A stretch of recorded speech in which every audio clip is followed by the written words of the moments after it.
Welcome back, Dodecadorks. We're the 12-Sided Guys. We have Scott as Ornan. At your service. Sabrina as Cilvy. Oh, hello. Jordan as Mawgrim. You're most welcome. Matt as Guy. That is my name. Don't wear it out. And me, Paul, as... We interrupt this non-award-winning podcast to bring you a special report. Good morning/evening. I'm Roblox McGurkinen. The governor has issued a warning to anyone living in the Tri-County area that Patreon has level 6 character sheets for Wilhelm Associates and has encouraged all residents to tell their friends about the 12-Sided Guys podcast. She has confirmed that an easy way to get the word out is with stickers on your own car window, bumper, or even on your laptop or Stanley water bottle, Hydro Flask, or Costco brand equivalent. Or Yeti. Oh yeah, we are in the Pacific Northwest, the Yetis. Also, word from the state legislature earlier today is that your neighbor's potatoes is worth the price of admission, and they have counseled to stay indoors and listen to all of Campaign 1, the Crystal Codex, again. Lastly, on Capitol Hill, an emergency omnibus bill has just been sent to the president's desk to be signed that would make character buttons available in the 12sidedguys.com store and would encourage the Dungeon Master Paul to resume streaming on Twitch in the near future should his schedule allow for it. We will keep you posted. Once again, this is Roblox McGurkinen, and now back to your previously downloaded hilarious podcast. Be all like Whizzle Wuzzle, then this podcast is for you. It's Forest of the Forsaken, episode 27.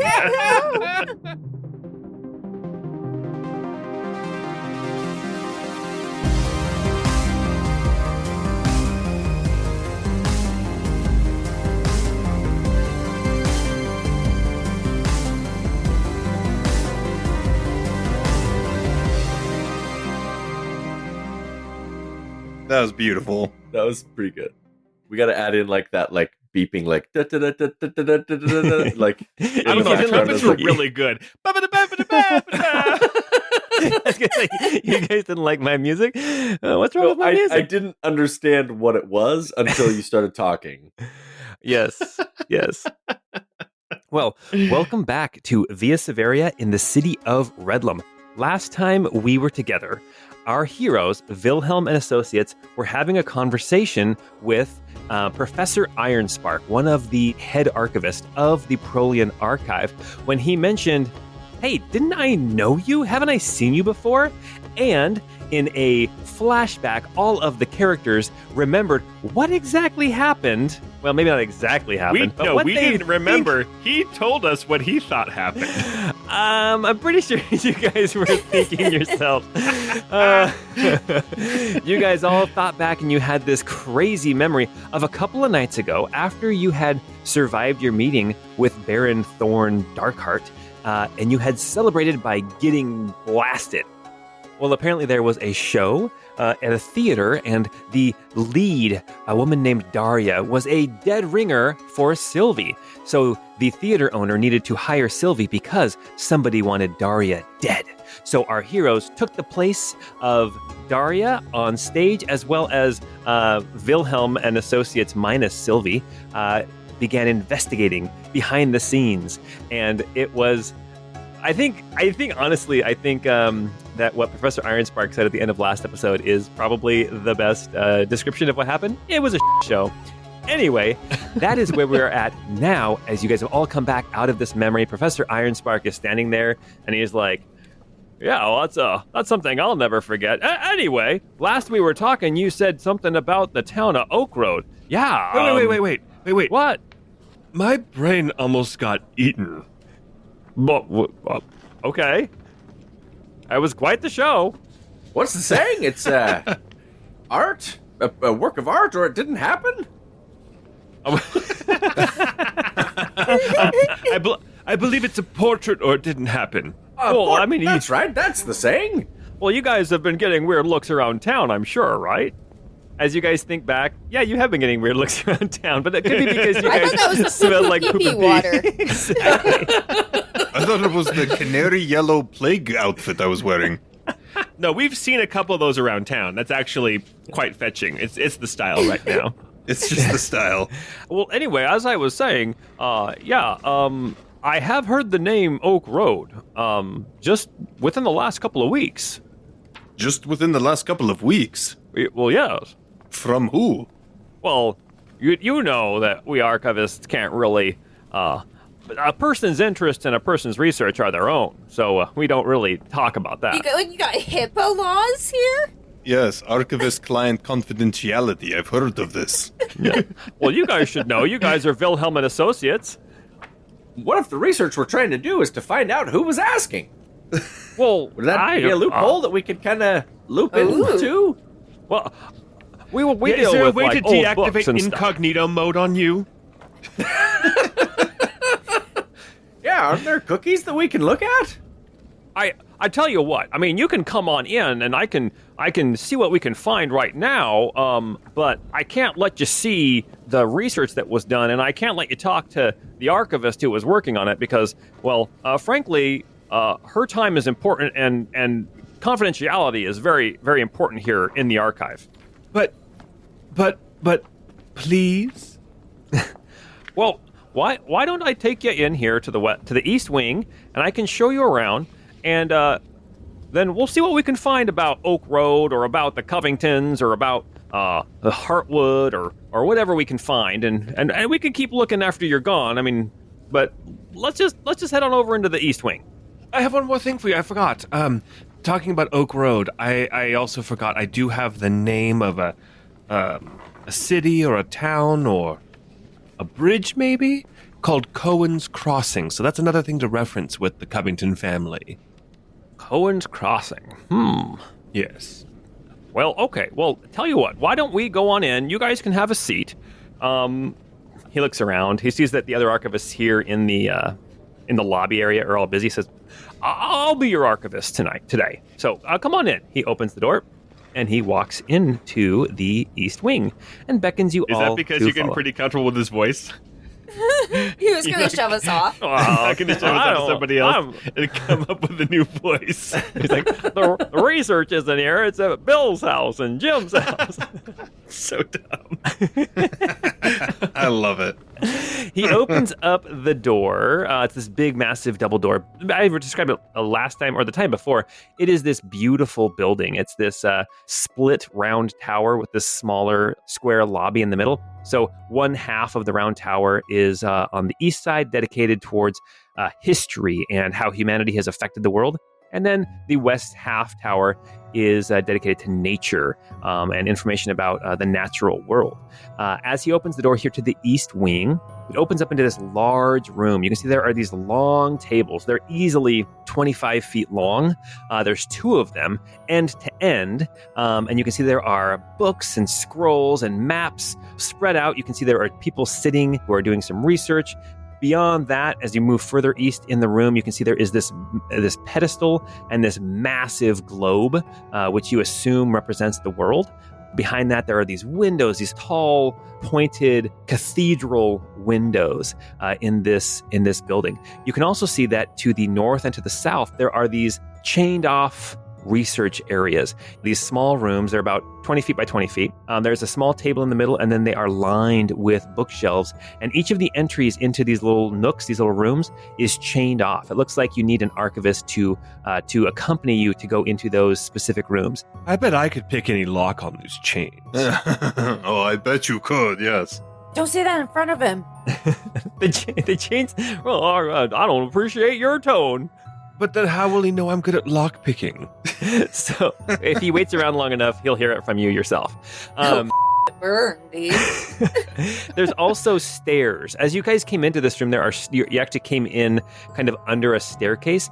There's these stairs that go up to a second level, and you can see that the center of this room is open all the way up, but there are like balconies that go around the outside of the room, and it's easily 4 stories high of more of these nooks with these bookshelves and these tables. You can see there's other little desks set off, just basically anywhere they can find a place for either research or to sit down and look at a book or to write some notes or whatever. They have used it. But it is still this beautiful building. The tile work on the floor is this gorgeous kind of repeating blue and black pattern.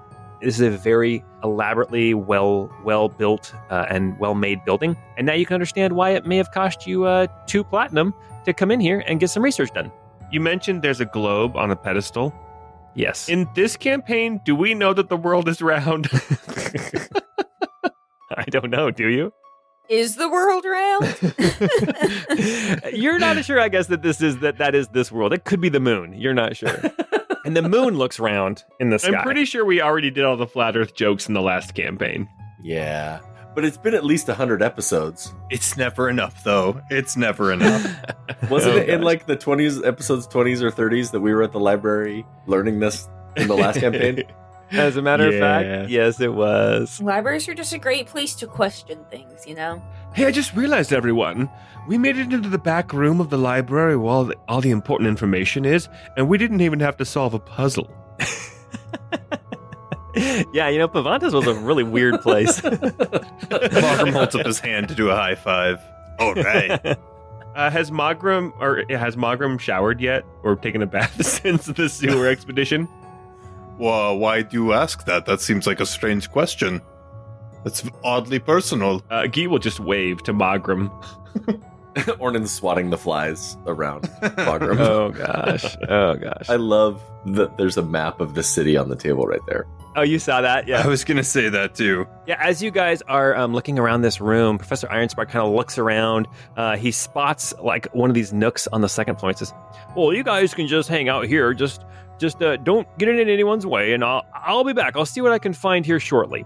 And he goes up the stairs to this second balcony, and he disappears from sight.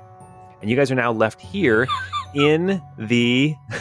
I'm just laughing at Guy immediately I know. walking over. Okay, so here's...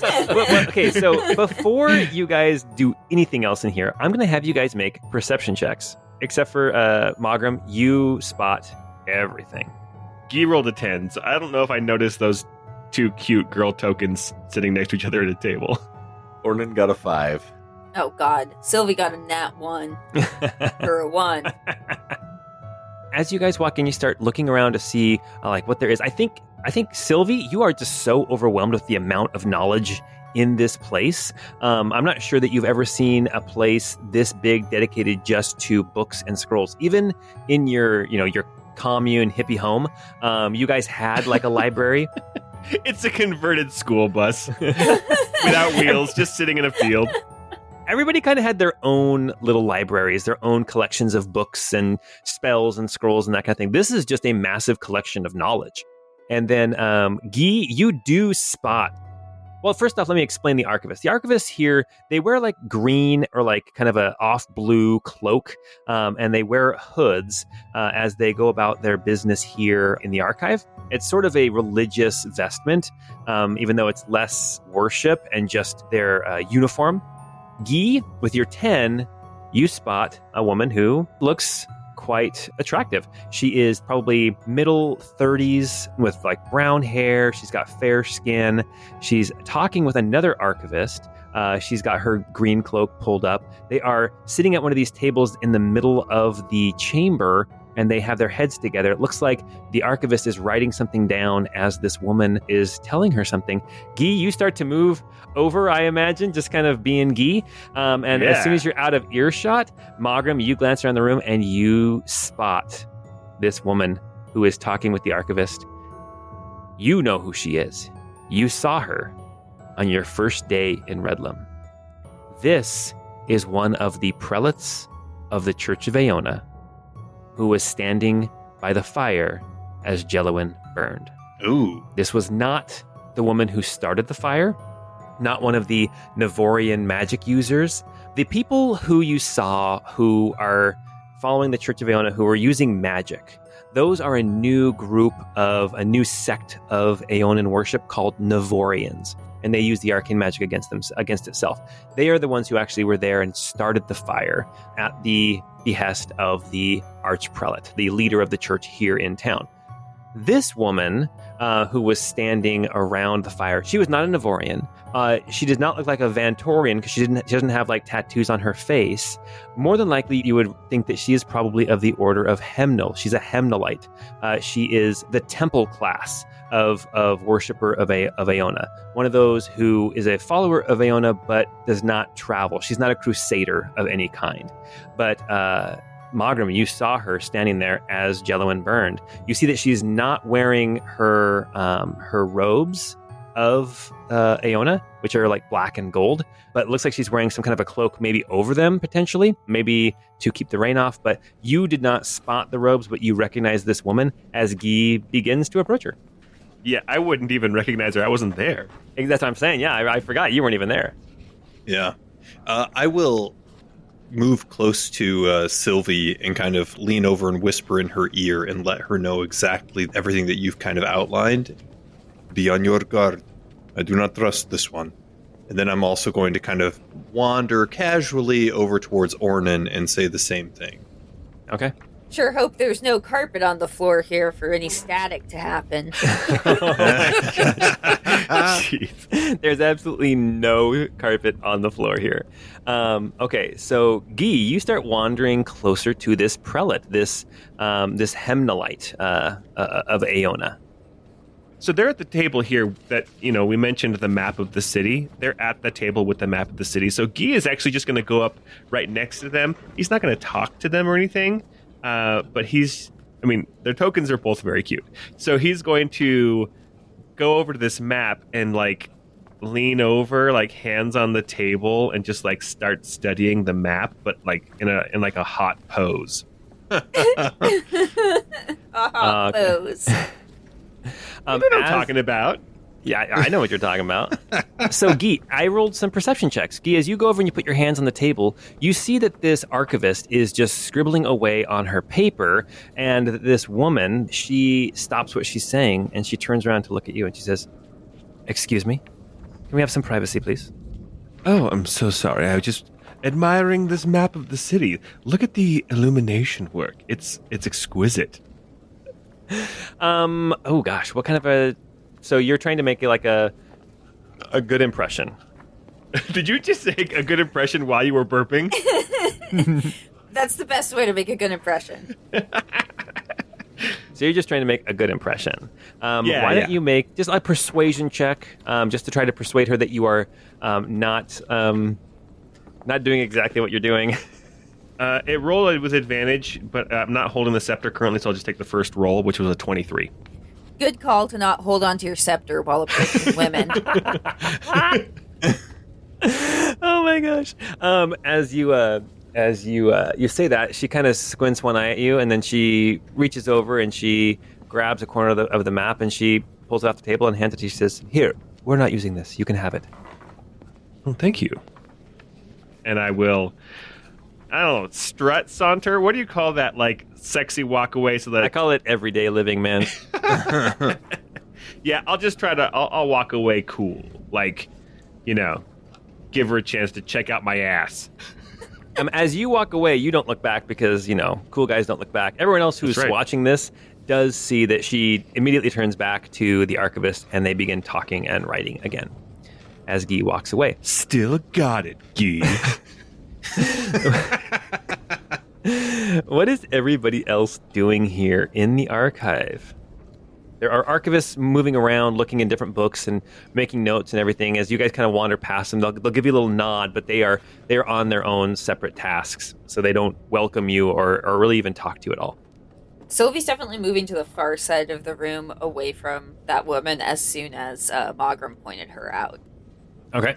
Yeah, I think I would try to get close to Guy so that way I could whisper into his ear, kind of telling him who that woman is and encouraging him to kind of be on his guard. Yes, but hear me out. I could also be a spy. Get in really good with her and then find out useful information from within the sex of Aona. The sex of Aona. The sex? Did you just say Did you just say the sex of Aona? Remember what happened sure last you time would. when you were sleeping around? You sly dog. I said SECTS. Oh. Ornan, what are you doing? Cilvy, last time I was sleeping around, it was with a caravan driver and everything's worked out just fine. Well, I was talking about the Lady of Ball, but yeah. Yes. Flash sideways to Ryla is up in your bedroom trying on your clothes right now. Everything's fine. Everything's fine. She gets her hair cut to look like me. God. She cooks the pet rabbit. Oh my gosh. Oh man. Oh my gosh. Okay, Ornan, what are you doing here in the archive? I want to follow the archivist with my eyes and see if I can't see any details about like where he's going up there, or if there's anybody like who he's talking to. Okay. I get the idea that the person he didn't want us to talk to or didn't want us to approach is like clearly upstairs, like right where he went. Gotcha. Okay, well, as you kind of like move out into the center of the chamber so you can look up and you can see where he goes, make a perception check. I'm not great at this, so I probably won't succeed. Ornan got a natural 1. With a natural 1, as soon as he's up the stairs, he's so short you can't see him over the railing. You have no clue I'm where he also goes. so short. You lose your sense of object permanence. Like, where'd he go? Where did he go? He doesn't exist anymore. Oh gosh. Oh, that's so Ornan funny. is so bad at peekaboo. Oh my gosh. All right. You guys are in here. You're waiting for Professor Ironspark to come out. As you guys are just kind of hanging out, you see that out of one of these nooks, you see a man, an elvish man with blonde hair. It comes out of one of these nooks accompanied by an archivist. He turns around and he thanks her for her time. And then he turns around and begins to walk out of the room towards the doors on the west side to leave the building. Mawgrim, with your perception, you see a face you recognize. You see this blonde-haired elf man, probably in his middle years. You see that there's beginning to be some wrinkles around his forehead and around his face. You also know instinctively that there is a scar on his cheek below his left eye. You know because you gave it to him.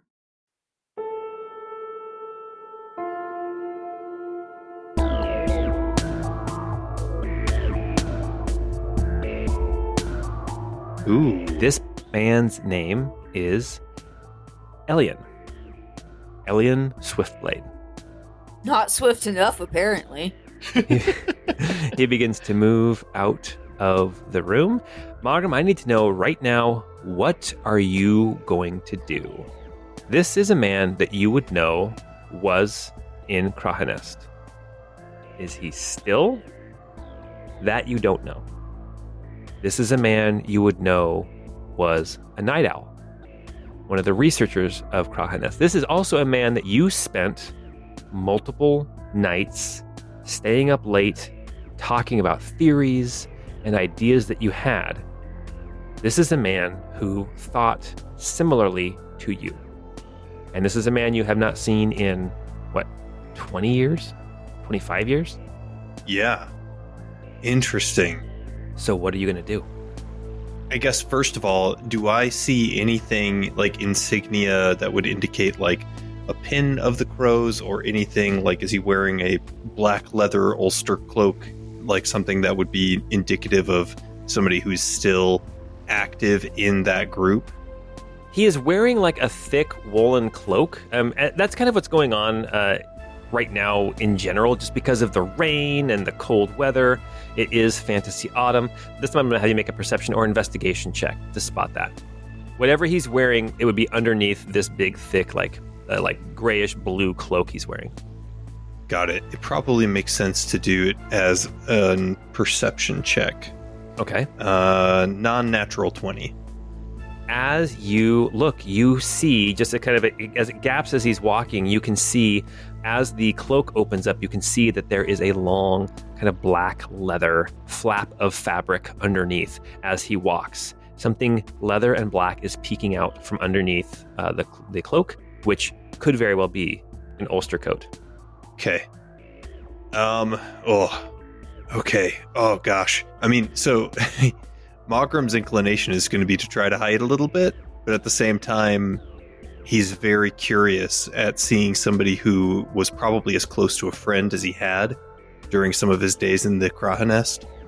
And so I think he's going to not hide his presence, and if the guy sees him, then he'll let it happen and try to chat with whomever this is. Okay. I will say this. none of your memories of this man are bad, Yeah. right? This is not one of your rivals or anything. This was a member. He was in your cohort. Like this was like a confidant potentially, right? Yeah. Yeah.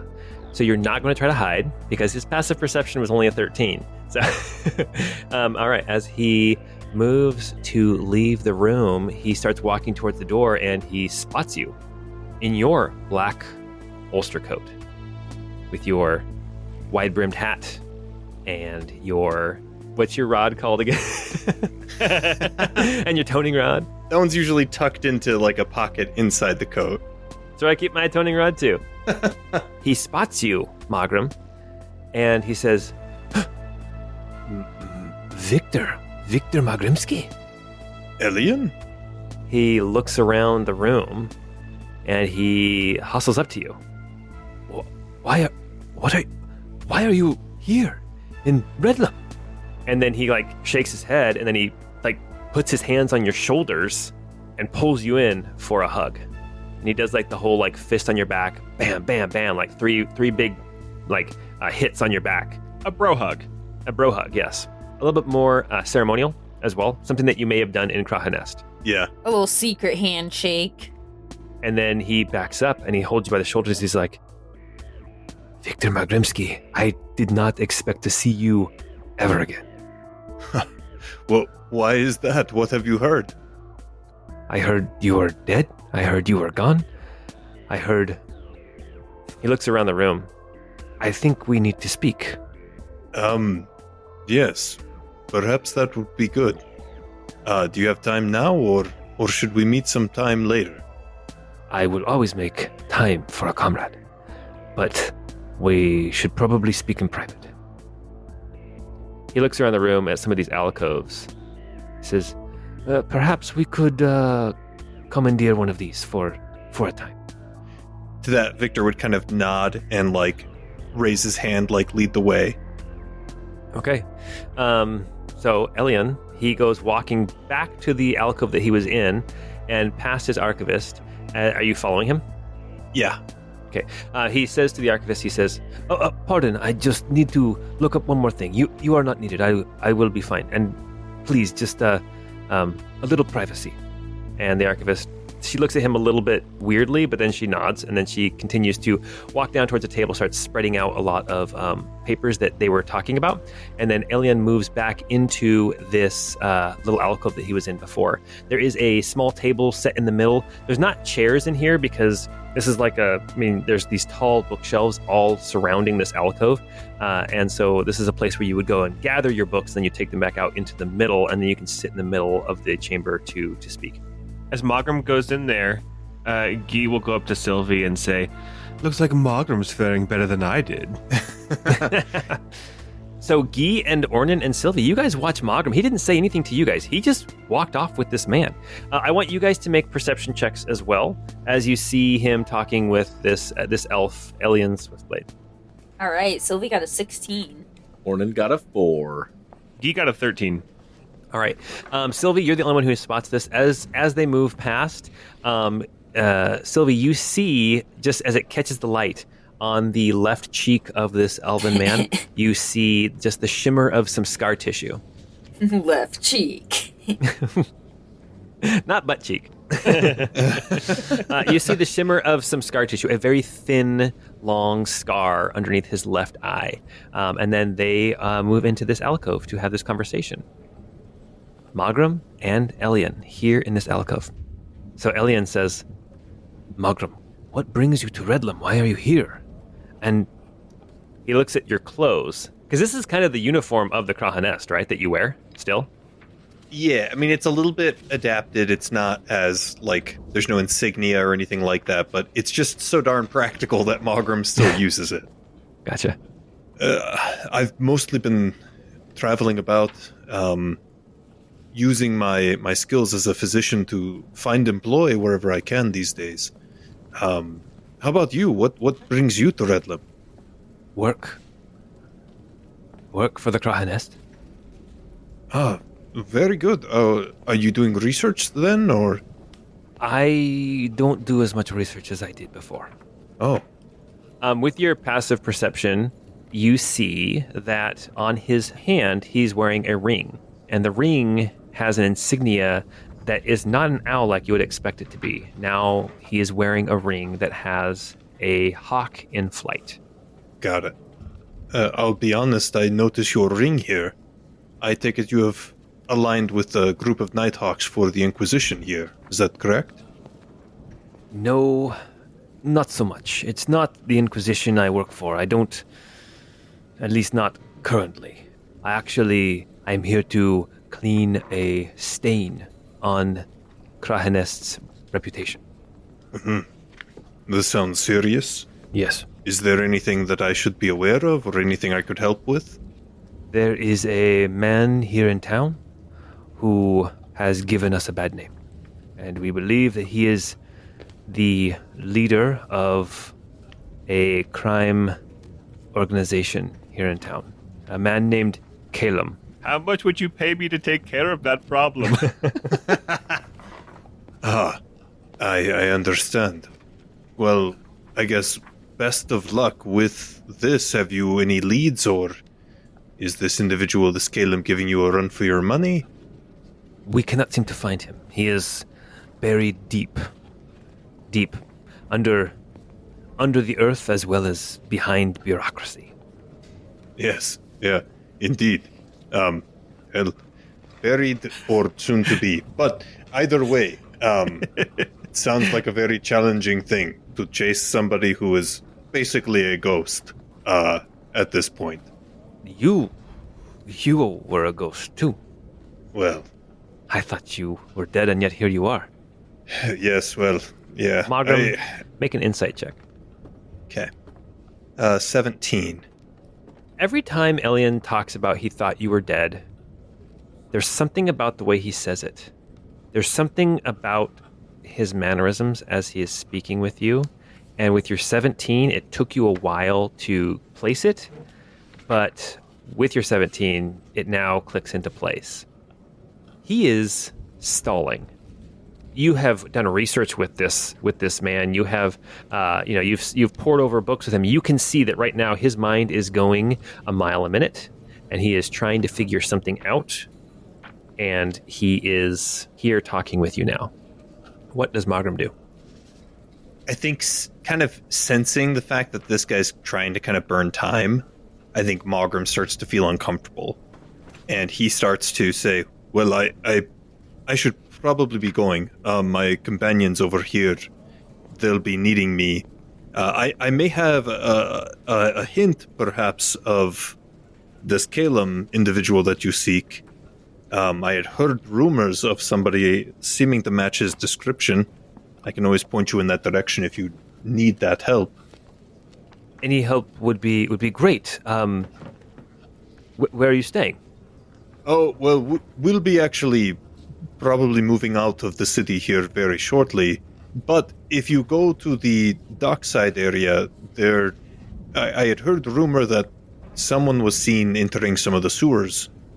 And I believe that it's possible that if there is an individual who is hiding, if you will, they may be found in a place like that. Of course, you could always speak to the constabulary, but I do not believe that is something you would do. He senses your apprehension and your unease, and as you mentioned that you're going to leave, you finish this talking about going to the sewers and that kind of thing, and as you turn to leave, or as you turn to say goodbye, he reaches out, and with an iron grip, he grabs your forearm, and he says, "Mawgrim." Elian, I was dead once, and it is probably best that I stay that way. You know that you can see he's like biting his lip, trying to figure out what to say. Do you pull away? I don't pull away immediately. Probably without looking backwards, I would say, my brother, it is good to see you. All things being what they are.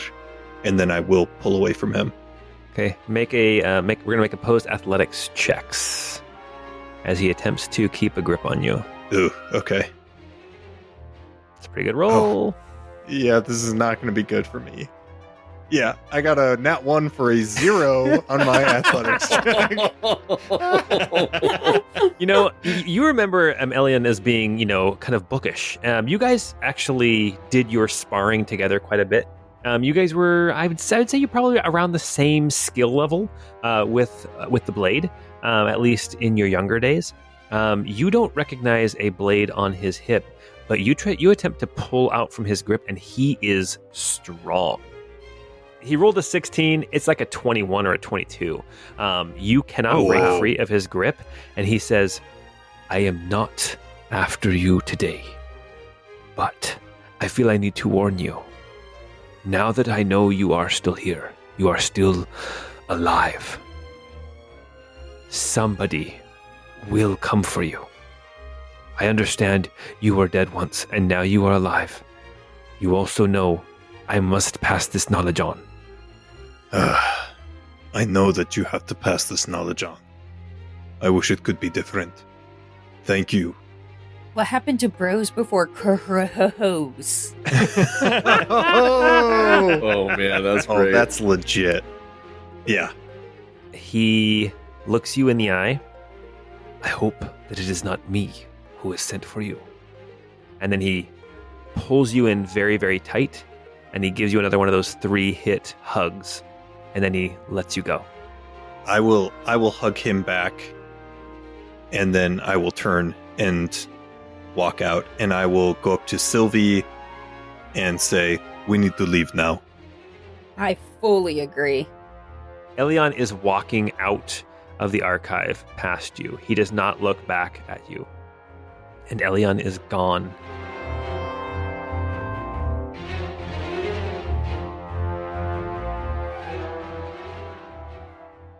What were Cilvy, Ornan, and Guy doing during that conversation as you guys see Professor Ironspark coming back down the stairs? Cilvy is buried in the scrolls, just doing anything she can to not cause any attention to be drawn from that priestess over there. Gotcha. Well, actually, as Professor Ironspark approaches, you see this prelate of Aeona stands up. She shakes the hand of the archivist, and then she begins heading her way out of the archive as well. As she starts to walk away, Guy, who has been over by the globe looking at it for a while, will just kind of like call over to her and say, "Hey, ladies, did you see somebody painted a map on this ball over here? Isn't that weird? It's crazy." It's wild. Oh my gosh. How did she react to that? Oh, you actually did say that? Of course I did. He doesn't know the world's round. Make another persuasion check. Come on.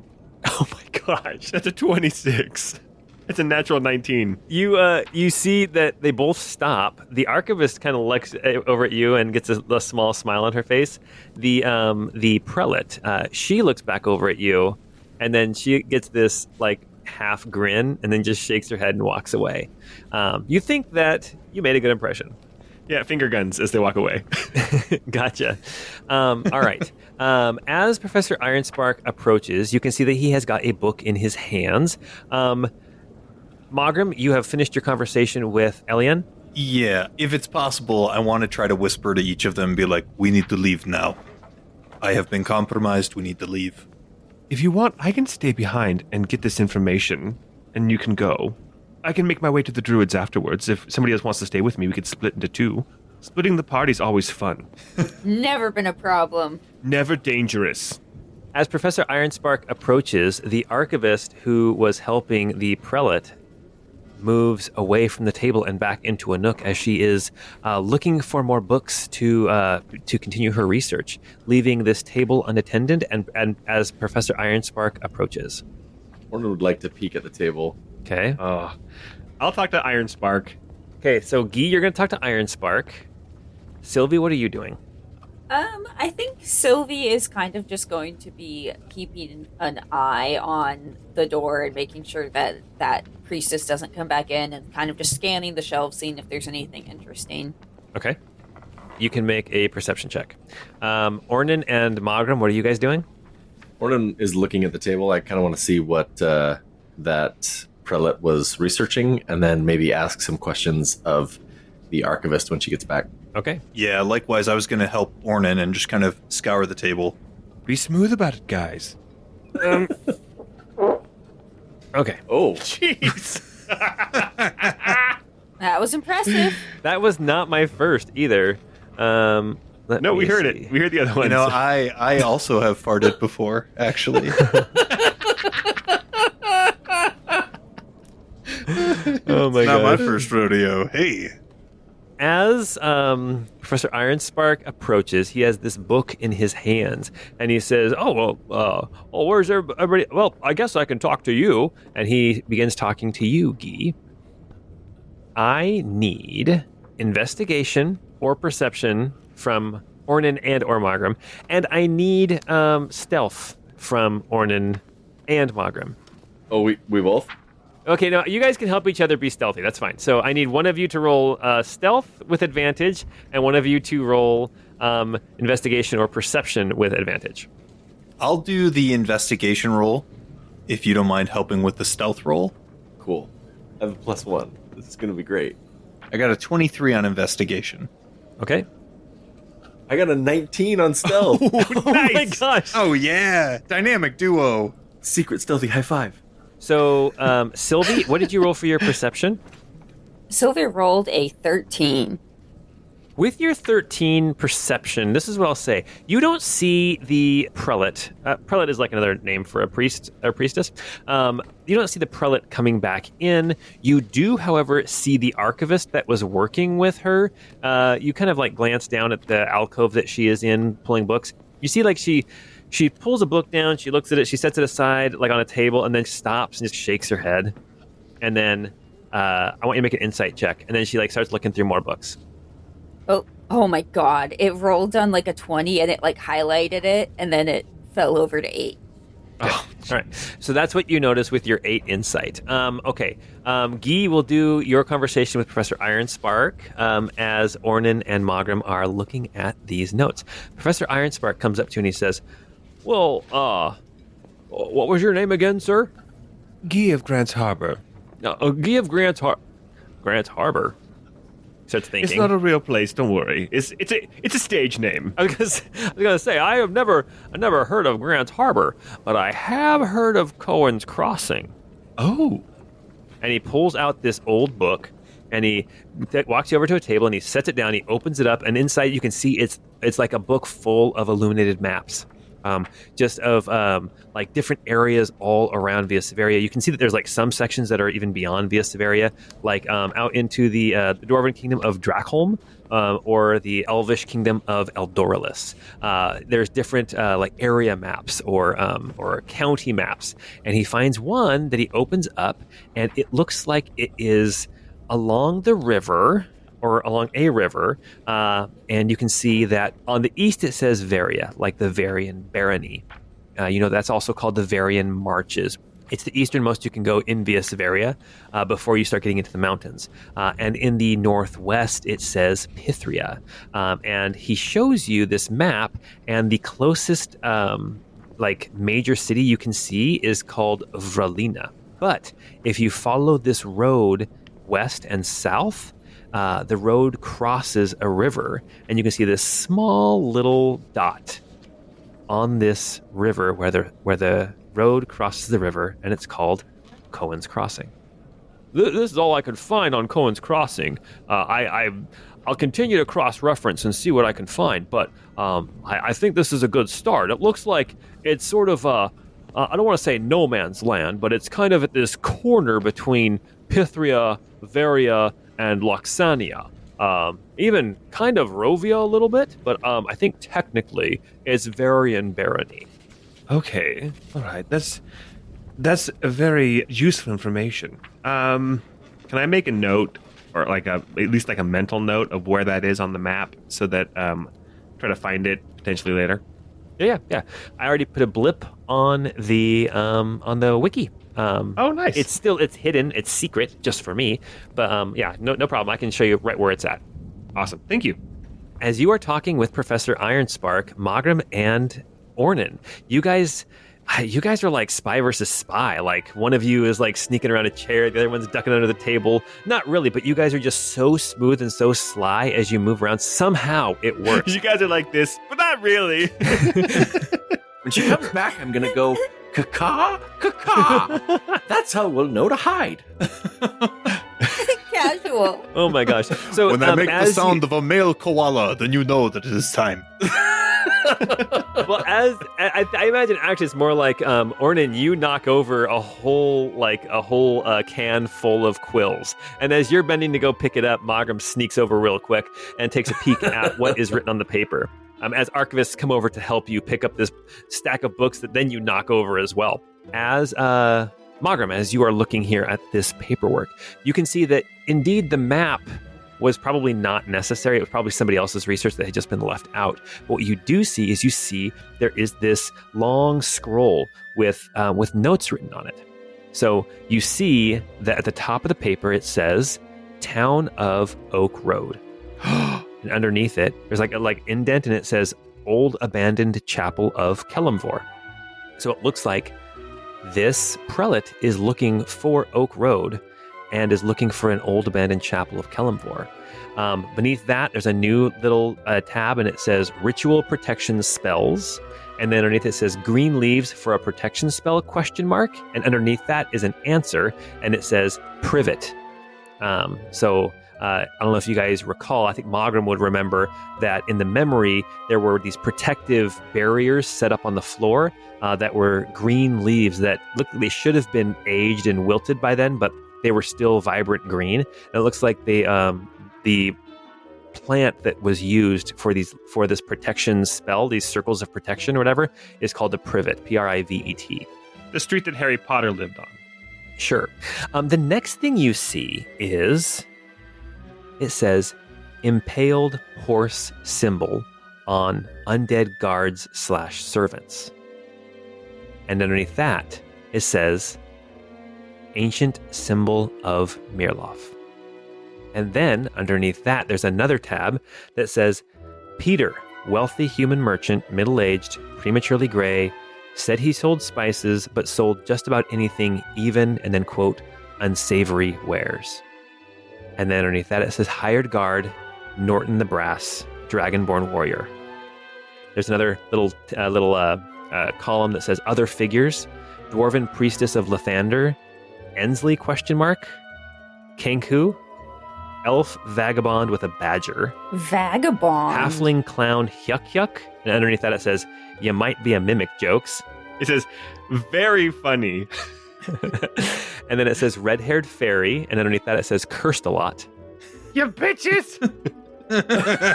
Last name on this list, it says Loida. It says Young Girl, Possessed, Broke Seals, Stabbed but didn't flinch. And then you see another note written next to it. It says, it looks like this is what potentially she was writing today. It says, Still calls himself Peter. Abnormally long life. No sign of Brass Dragonborn.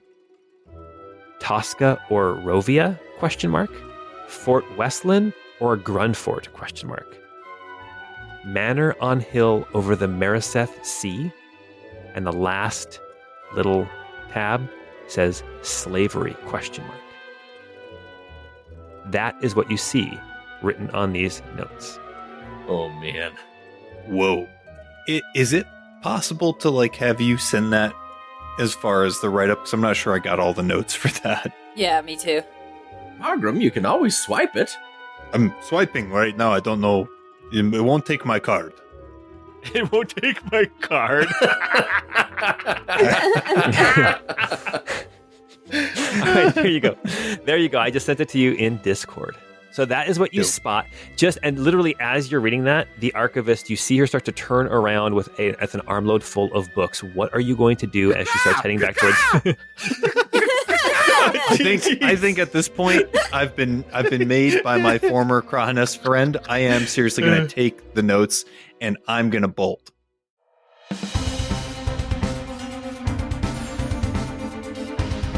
You are taking the notes. Yeah. I wow. have those boots of speed on, So Oh, I'm you're going like to click. running. You're not going to try to sneak out. You're just straight up like, see ya, suckers. I'm going to take the notes and I'm going to click my heels and I'm going to dash like the wind. As you grab the notes, you see that underneath them is an envelope. It looks like potentially these notes have been held in this envelope. Oh, man. And written on the envelope, as you grab the notes, you see a name written. The name is Prelate Annalise. And then Mawgrim runs out of the Prolian archive. See you later, sucker. What does Guy, Cilvy, and Ornan do as Mawgrim just bolts? The Scooby-Doo run, I guess, and goes after it. You see this archivist yelling out, saying, "Hey, he took my notes!" And you see all the other archivists kind of stand up and like they look shocked and aghast, but before they can do anything, Mawgrim is gone.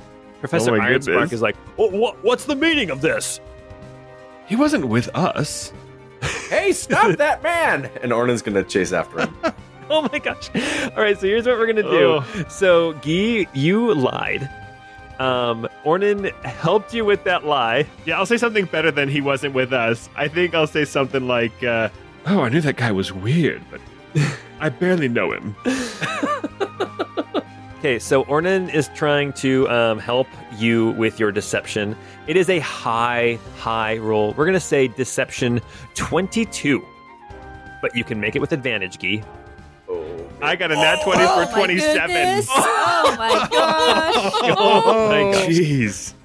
As you say this, Professor Ironspark looks at you. He's like, that's weird. Anyway. Professor Ironspark looks at you, and he's like, you should know that you're not welcome here either for bringing somebody like that here into the archive. And he looks over at Cilvy and Ornan, and he's like, you two neither. I'm going to have to ask you to leave right now. Ornan was running out the door. I had a question. I don't think it's something we need to argue about, Guy. He's Let's like, cruise on out of Do here, I bud. need to go get the city guards? I know there's this really hot one named Gardenia, and she'd love to put her boot right up your ass. Ooh, yes. Wait, where do we sign up for that? I think we all like that. Okay, fine. I'll leave. Thank you for the information on Cohen's Crossing. Does this mean you're not going to do any more research on the Covingtons for me? Make a persuasion check. A lower difficulty. You already paid He's like, him. well, of course I'll keep doing research. The first one on that is a 25. Oh my gosh, dude. He You're really on likes fire. research. He looks at you and he goes, "Oh, I can't stay mad at you." He says, I tell you what, you tell me where you'll be, and we'll have to meet outside the archive, but I'll keep doing research for you because you paid. And maybe, if you're good, I'll let you back in here after things simmer down. And if he's naughty, Well, if he's naughty, then Is that how you get the boot? then you get the boot. I'll tell you what. I usually will take my dinner at the Black Dog Cafe up near the Docks District. Okay, he made an insight check of 2. He was like, "Oh, okay, Black Dog. I'll have to look for that." But It's a lovely little place, very private. well, okay. If you need me, you can leave a note for me at the front. Thank you so much. I'm so sorry for what just happened. I mean, really weird. People are painting maps on balls back here. Did you know that? This place is bonkers. It attracts all weird kinds. Did you smell that guy too? I imagine Cilvy is like tugging on your sleeve, like, "Let's go, geese." seriously though. All right, I'll be at the Black Dog for dinner. So if any night this week, if you come by, I'll be able to get the information. You guys all leave the Prolian archive and head back out into the city of Redlum. Mawgrim, where do you go? Oh, goodness. Let me think just for a quick second. Yeah, I'm just going to say, too, with your boots, because you clicked them again, you've only got that power for probably another 5 minutes because you've used them already today. Remember, it resets at dawn. Yeah, that's a good point.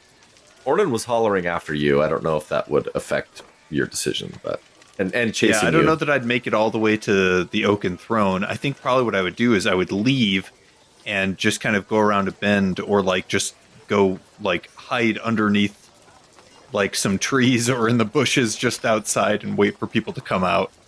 Yeah, as we're looking at the map of the city of Redlam, the Prolian Archive is just a little bit north of the castle, and then just a little bit north of the Prolian Archive is the Temple of Aona, and then just past that is the lake.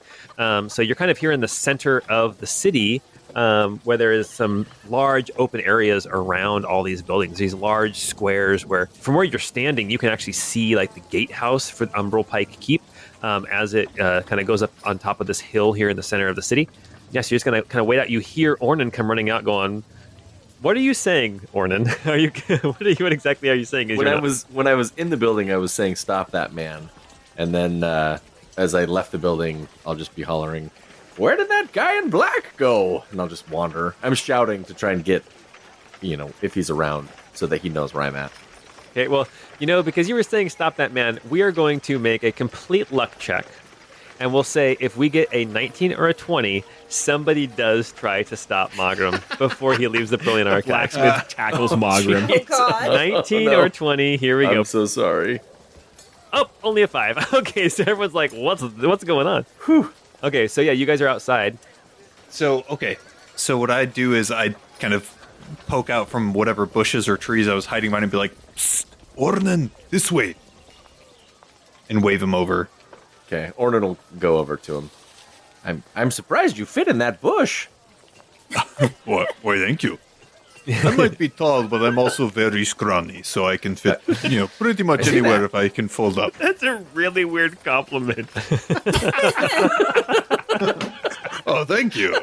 As Ornan and Mawgrim are having this awkward moment, we see Guy and Cilvy exit the Prolian Archive as well. So I've been working on this pickup line, Cilvy. Tell me if you think it'd work. Dang, girl, you look like you would fit in a really small bush. I don't think I would say it to any ladies, to be honest. Guys, we're in this bush over here. I didn't think you guys could fit in that bush. Not just anybody can fit in this bush. There's room for 2 more. It's quite cozy in here. Oh my gosh, that's so funny. Mawgrim, you better have got some good loot. That was a very unceremonial way to leave. That was an Irish exit. What did you find in there? What was so important that you snatched it? Well, there are quite a bit of things. The scroll that the researcher was writing about was all about Oak Road and all of the events. It even named all of the characters, all of the individuals that we had seen in our dreams, that we had been in our dreams. It even named Badger Lewis II? I forgot. There are some significant hints, I think, as to perhaps areas where we ourselves should investigate. But just as perhaps disturbing as it is that these Ionian Inquisitors were researching these things, I ran into, I'll say, an old friend, an individual who is working with the Nighthawks, a different group within the Krahenest, who is a little bit more militant by nature. And he is giving me the benefit of giving me perhaps a bit of an advance leave, but they will be seeking me out. And I am compromised. We cannot stay in Redlam for much longer. Well, we should definitely cruise on over to those druids then. Whoever's looking for you, they'll have to step over me first, and I'll bonk them if they try to touch ya. Well, I appreciate that, but these might be quite difficult to bonk. All of them. You said that lady was a prelate of Aona? Yes. Oh. She was at the burning of Jellowin. Oh, I'm so sorry. You can see the envelope in your hand that you snagged up. It says Prelate Annalise, Annalise. Well, I think I have an in with her if we need to talk to her more. No, I do not think we need to talk to her. I think we need to get the heck out of here. I definitely don't think we want to talk to her. Where do you think she was getting information? Aren't you curious where she was getting her information? Well, sure. Not that curious. They're very specific. It almost seems like she knows great detail about this Peter the Merchant. Well, I think I suggested it a couple of days ago, but I wondered if anyone else had visions like ours. I kind of said it in jest, but This may be that answer. this could be the answer. It could be her, or she could have, like, taken confession or something from someone who does have these dreams. If we want to get to the bottom of these dreams, I don't think we should completely throw out the idea of me seducing that prelate. I get it that you want to be the bottom to her. That's fine. Well, here's what you guys would recognize too, is the fact that you guys literally just had the vision of what is happening now in the lives of the dream team. Exactly, and then And then you she's came here doing the straight same here. thing. Yeah, She literally just came to do the exact same thing. So the likelihood of her taking a confession, it seems less likely. Just your natural insight. So I want to make sure that you guys made that connection. Cool.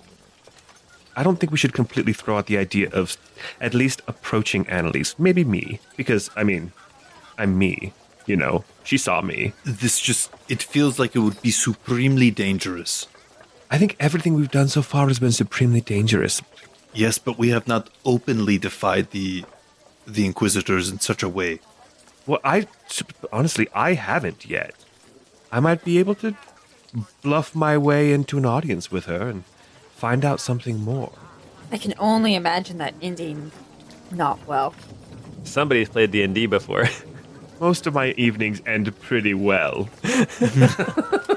I mean, perhaps you are right, but I'm curious if with this information and with the visions ourselves, if we perhaps have enough information to move forward, to at least investigate more deeply and to see what in the world is going on with these dreams and with this event. Perhaps, aren't you able to send, like, letters to people? Couldn't you just, like, write a note in your book and maybe she'll see it? Well, kind of. She has to actually sign a contract in my book for me to be able to write to That's her. usually not something you ask for on the first date, is it? I mean, I'm very good. Gosh. Perhaps we can consider it.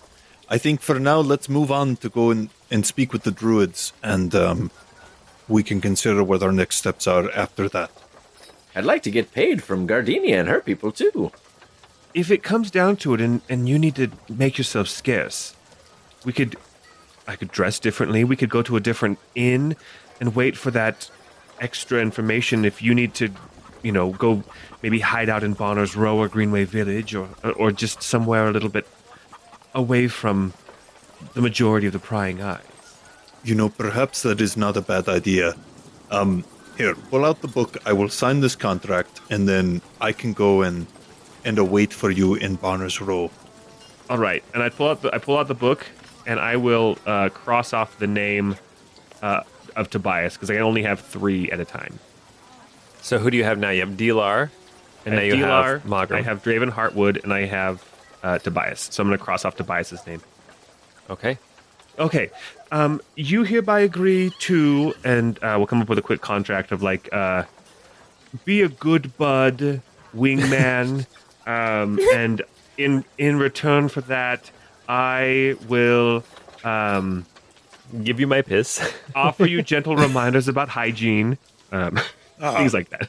Perfect, and here we go, and the signature, and a little heart over the I for Victor. And we're good.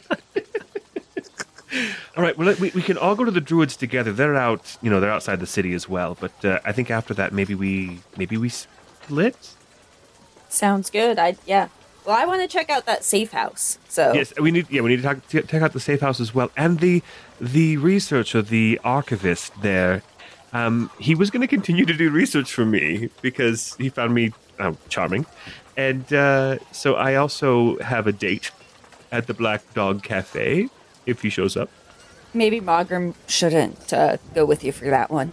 Yes, I think we just need to be a lot more careful here in Redlam for the time being until we've finished our business. And don't worry, no dilly-dallying. But maybe a couple dalliances. All right, very good. Okay, so you guys are all heading over to the druids first. Is that what's happening? Yeah. Yes. Yes. Okay, cool. All right, you guys maybe the leave. silent voice could help hide Mawgrim in the city. Ooh. Perhaps. As you guys are pondering that, you actually leave the city. You head to the southeast gate, and it takes you out of the city, off cobblestone streets, and out onto hard-packed dirt of Greenway Village. And just beyond Greenway Village, up kind of against this rise, this sort of grassy cliff, in front of this massive forest behind it, you see the Shrine of Sylvanus, or Sylvanus, as we like to say. Do love that anus. Oh. It's not for everybody. You all approach the shrine. As you guys recall, outside in front of the shrine, there is this old altar covered in leaves and ivy, and there are these benches around it. There's also some broken down walls from some ancient building, but the actual shrine is behind in a cave built into the cliff. But as you approach the shrine of Sylvanus, you see, standing by the altar, you see a halfling man, a man that you recognize. You see Arnold Harfoot. He's got this trimmed beard. He's got kind of mousy brown hair. He's got leaves and flowers in his hair, sort of like a laurel wreath crown type of thing. He's wearing greens and browns.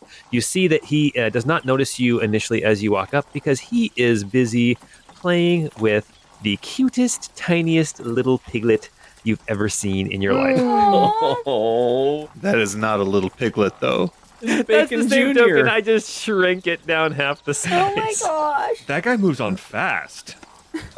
So as you approach, you see Arnold playing with this little piglet, and then he looks up and says, "Oh, you're here.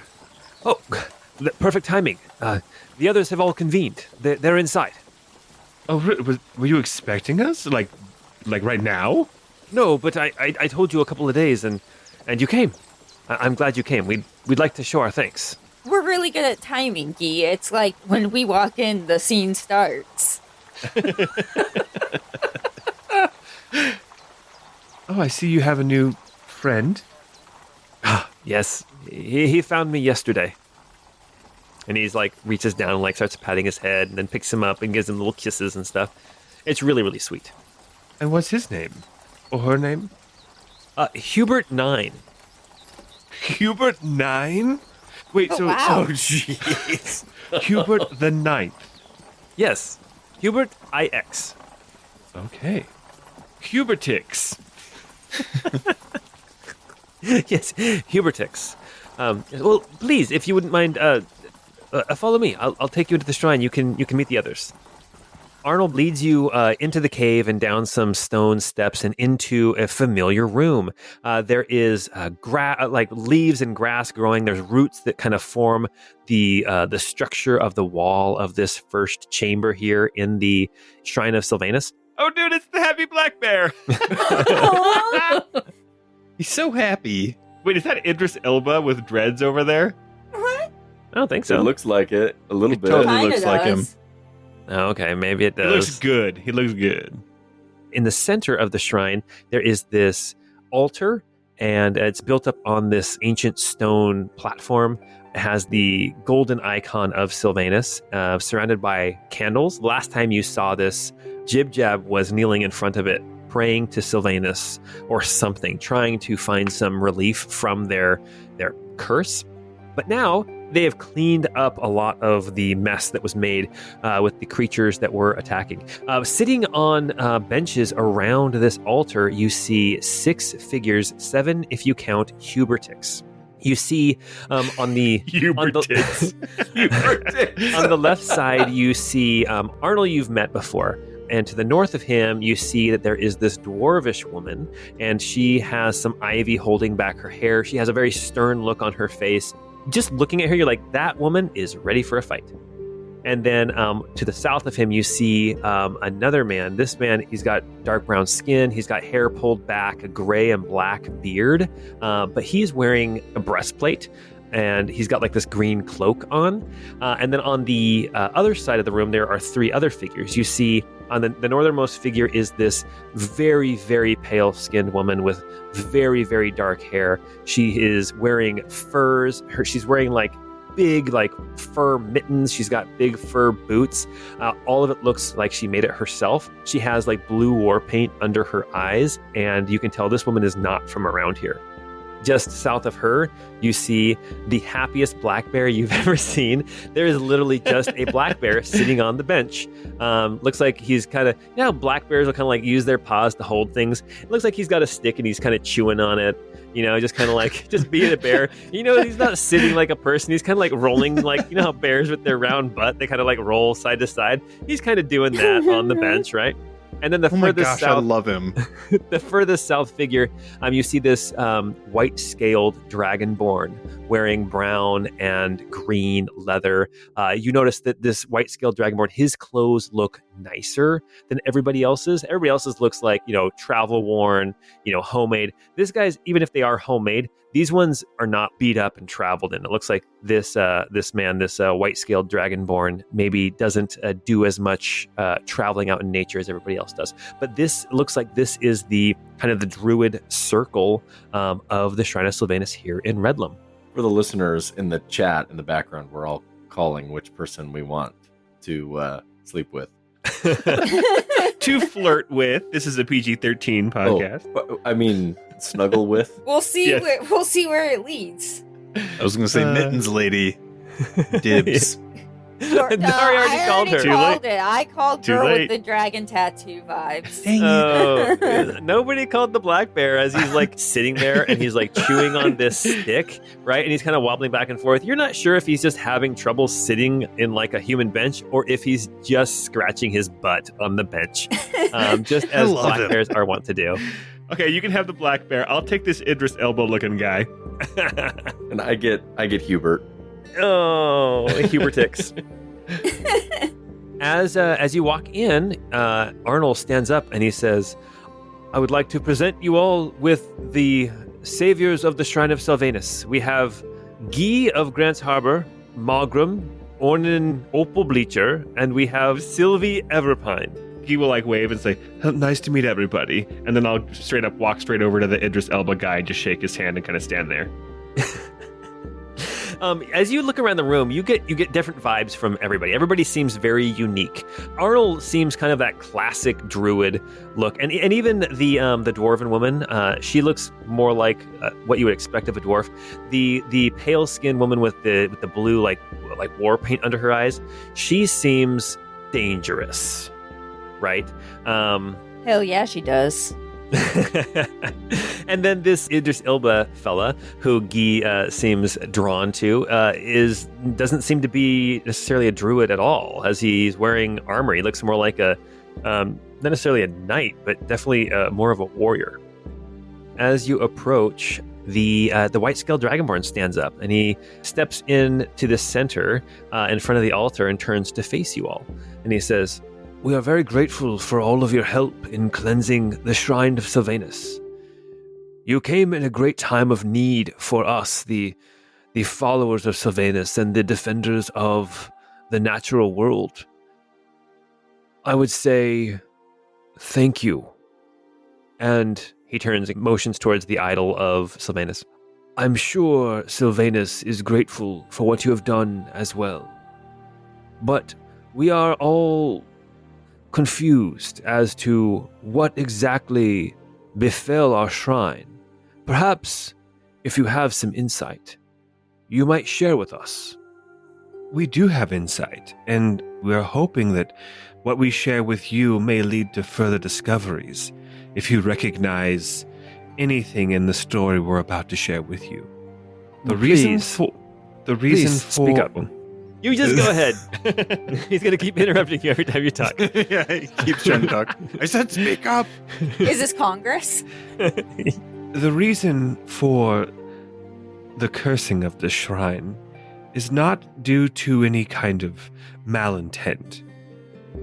There was one Jib-Jab who came seeking the cleansing power of Sylvanus.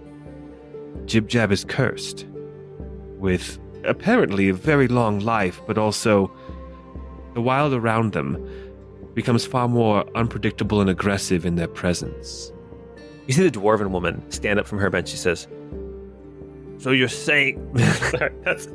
No, keep going. That's a great voice for her. Honestly, it's perfect. So you're saying... I can't do...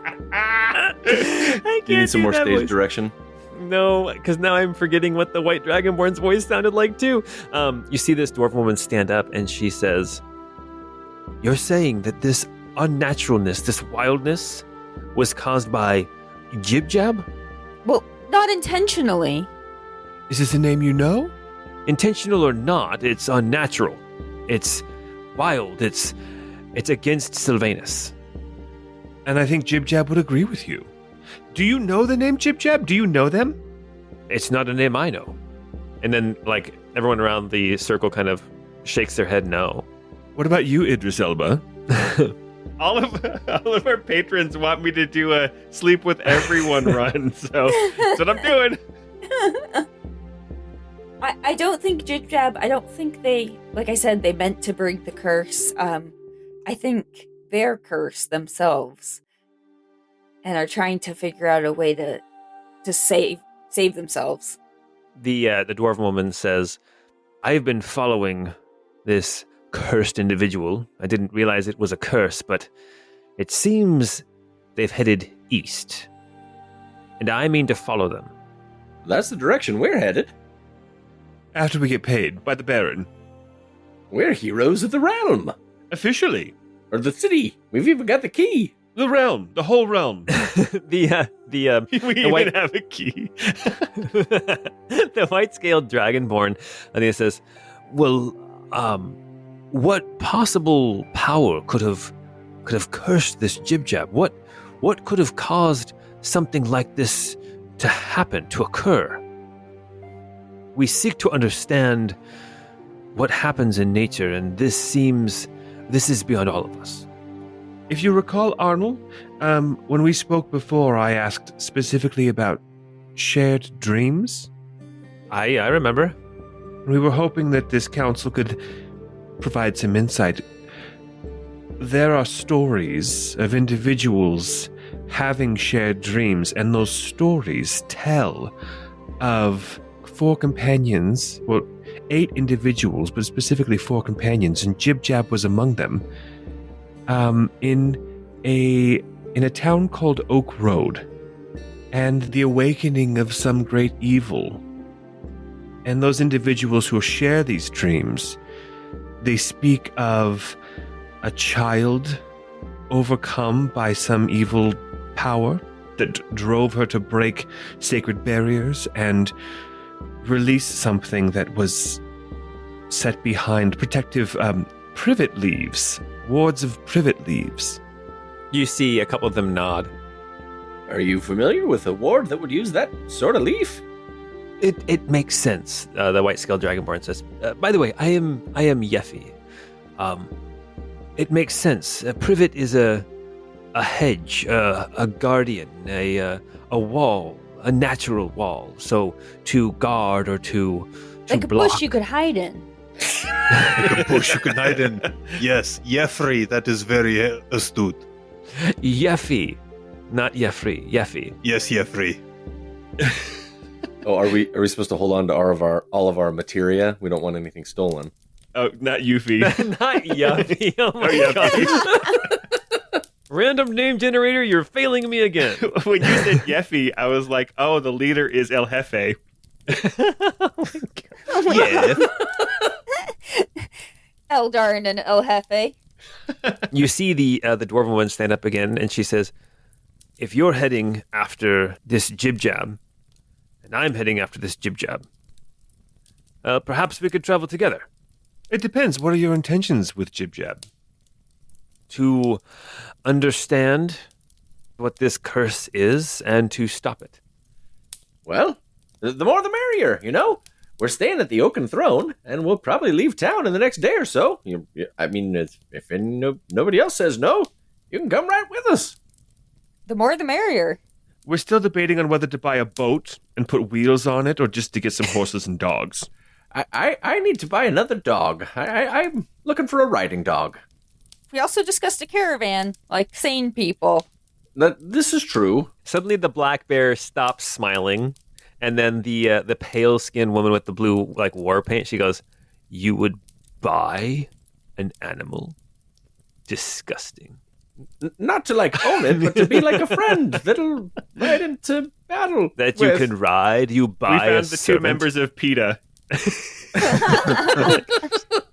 You see Yeffy, this white-scaled dragonborn, says, "Oh, all right, okay. Your ways are not our ways, and we can't expect everyone to live their lives the way that we have chosen to. But regardless, I believe a reward was in order." And he turns around on the altar, and he picks up something in his hand and turns around and shows you something. He holds up this like bracelet. It's woven of like this raw leather's the wrong word, but it's like untreated leather. It's like this woven skin? wristband. Oh God, that's way worse. It puts the lotion on its skin. It's like hide. It's like hide. It's like a deer hide, right? Like rawhide. It's like rawhide. Yeah. It does what it's told. It's this woven band, and it looks like it's about the size of a bracelet, and it has a couple of feathers, and it also has like this patch of fur tied to it, and he holds it out for whoever's going to come and take it. What is this? It is a boon that we grant to you for helping save our shrine. It is a boon of nature. What does the boon do? Nobody's going to take it. Cilvy will grab it. Yeah, like Okay, that. Cilvy, you grab it. Cilvy, you now have a charm. It is a charm of speak with animals. Oh, you dope. can Oh, hell use yeah. it 3 times. No recharges, though. Oh. What's that bear saying? He's just over there making grunting sounds as he's chewing on his stick. They give it to her. She immediately uses all 3 charges while we're still in here. That's So amazing. how do I use this? Do I just like? How big is this? Is it just a piece of cloth or skin? It's just like a woven band, Piece and of it just goes around your wrist. As you use one of the charges, you can hear Hubertix saying, "Wait, why am I number 9? What happened to number 1 through 8?" And then you hear the black bear saying, "Damn hemorrhoids, can't get comfortable on these stone benches." And he's like, "I hope somebody has a picnic basket." Oh, poor bear. You now have 2 charges left to speak with animals. No, I'm just kidding. All right. Yeffy says, after you take the charm, he says, "Again, our thanks to you for all you've done. And if you present that charm to any followers of Sylvanus, they will know you to be defenders of nature and friends of Sylvanus." Cilvy, as a forest gnome, can't you already talk to animals, kind of? Not like speak with animals, but I thought you could like communicate with them. Oh yeah, you can communicate simple ideas with small beasts. So you could go have a conversation with Hubert right now. Is that small? He's Oh, tiny. Look at that tiny. guy. Hubert is tiny. Oh at him. yeah, he is really small. Oh God. He's just a little piglet. Yeah, but that's simple ideas, not so much like actually like asking details or anything like that. You go over and talk to him, and he just goes, "La la la, I ram you." Oh my gosh. Oh gosh. All right. Yeah, as you guys take this charm, and as the druids and whoever else is in here, looks like maybe a ranger, potentially like an Oath of the Ancients paladin. You guys leave the shrine of Sylvanus. The dwarven woman, having told you that her name is Danon, and she says that she will find you at the Oaken Throne if she decides to travel with you.